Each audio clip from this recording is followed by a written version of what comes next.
So just be mindful that FA really has an effect. Una, medyo may konting paggalaw ang Dogecoin because of the mentions of Elon Musk, no?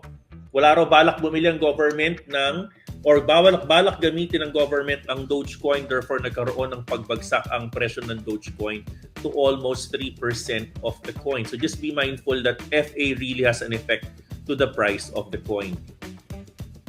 Pump Fund, no? Meron silang DEX na ginawa and there's obviously following. Therefore, ito yung mga nagpapa at least buhay pa din kahit paano sa mga meme coins, mga kamerana. This is gonna be something na kailangan ng Pump Fund, yung kanilang swap, no, to basically create transaction money within the ecosystem itself.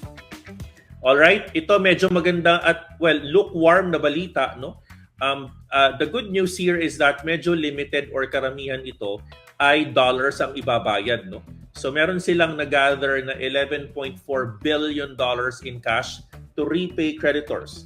It's sort of a good news in a sense na ito ay pwedeng mag-pump sa market because itong mga babayaran po nila in cash can buy it in the market for coins.